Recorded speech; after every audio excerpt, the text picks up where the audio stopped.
Good morning, everyone. Welcome to Pre-Market News and Views by In the Money Stocks. Today is Wednesday, April 17, 2019. My name is Nick Santiago. Thank you all for tuning in this morning. All right, we have the S&P 500 E-mini futures up about 8.25 points right now at 29.19 3/4 per contract. All in all, you can see the futures riding high again. Market able to carve out another decent positive day yesterday, and we just see these markets almost go up each and every session. We'll see how today plays out. This is a holiday shortened trading week. It is also options expiration tomorrow for the month of April, and we'll see what this market does. But so far, light volume has dominated, and markets have continued to climb higher. Now, we are in the start of earnings season, so let's get started here. We have lots of earnings in play. First one we're going to start off today with is NFLX. NFLX is the ticker symbol. The stock yesterday reported earnings after the closing bell. You'll see initial sell-off all the way below the 330 level. Now it has come all the way back. Netflix right now trading at 371.27. So that's a pretty good gain considering the stock closed at 359.46. When I look at Netflix right now, I don't really see any problems. The trend is up. We're in a strong market, and the market is rewarding Netflix this morning. So we'll see how it plays out once the opening bell rings. There's really nothing to do here at the moment. When I look at resistance points and levels, they're higher. So again, you'll have a little resistance above 380, and then you have to look at the $400 area. I'm not sure we're going to see the stock get up that high. Next up, we want to take a look at IBM. IBM reporting earnings as well. Stock closed at 145.14. It is now trading at 141. A level I like for IBM today is 137.50. If it gets there, I think that's a day trade or scalp trade level. Nothing to do before then. If that level fails, then we have to look a lot lower. You got more support around 135.50.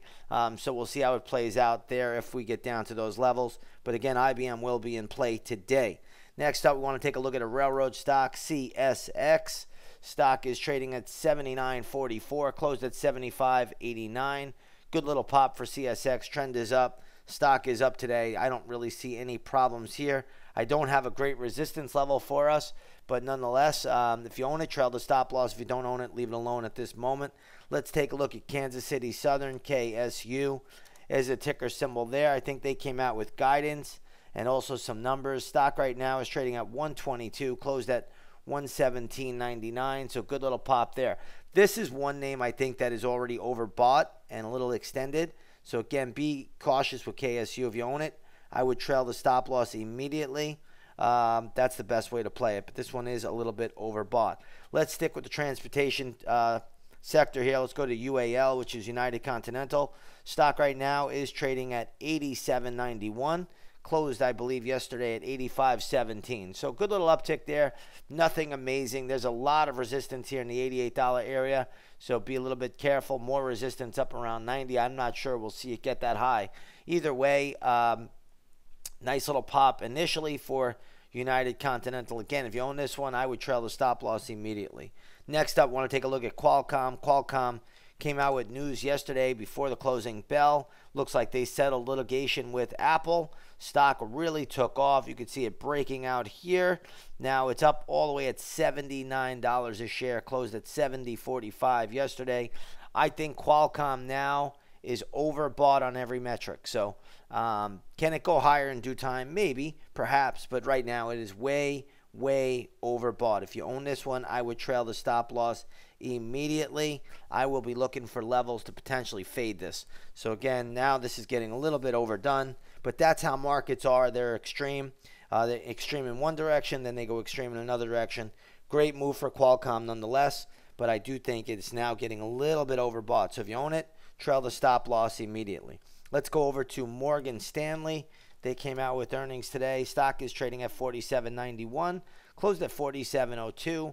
I don't see much upside past the 48 level. So I do think got as high as 48.50. That might be the extent of it. Maybe you can overshoot it a little bit. I just don't see much more upside in Morgan Stanley at this time. So again, not a bad move, but if you own it, trail the stop loss. Morgan Stanley should be running into some good resistance at this stage of the game. Let's go over to PepsiCo. PEP is a ticker symbol here. Stock's having a good day. Closed at 122.41, trading at 125. They reported earnings as well. I don't see any problems in that chart. Again, you get to around 127.50, maybe 128. You probably run into some headwinds. Right now you're at 125. I'm not sure we'll see it get that high up to the 128 level, but that is where I do see some short-term resistance in play. We have Intel on the board today as well. Intel right now trading up on some news that 5G news that they're going to, I believe, work on 5G infrastructure and get out of 5G modems. So the market seems to like that news. Full disclosure, I own put options on Intel, so we'll see how that plays out. Next up, we have yesterday a Wall Street Journal article came out saying that the Department of Justice will not approve T-Mobile and Sprint's merger. T-Mobile trading at 71.50, closed at 74.10. Looks like you have Sprint today trading at 5.58. So again, we're going to have to watch that closely. I did look at this news a little bit earlier today, and it says the Department of Justice did come back to T-Mobile and Sprint and say it's unlikely to approve it in its current form. So they're going to have to make some changes there before they get the approval. So that is really where we stand here with T-Mobile and Sprint. It's not that the deal is off. It's just likely it's unlikely to get approved in its current form. So they're going to have to change some things, probably get rid of some assets or something along those lines. But we'll see how it plays out, and we'll see where it goes. Either way, I don't see a whole lot of downside for Sprint or T-Mobile at this point in time.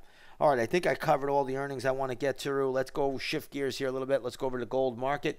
Gold has been weak lately. Today it's up $1, trading at $1,278 an ounce. So if you take a look at the GLD today, you'll see that's trading at 120.50. This is a good ETF to track the movement in gold.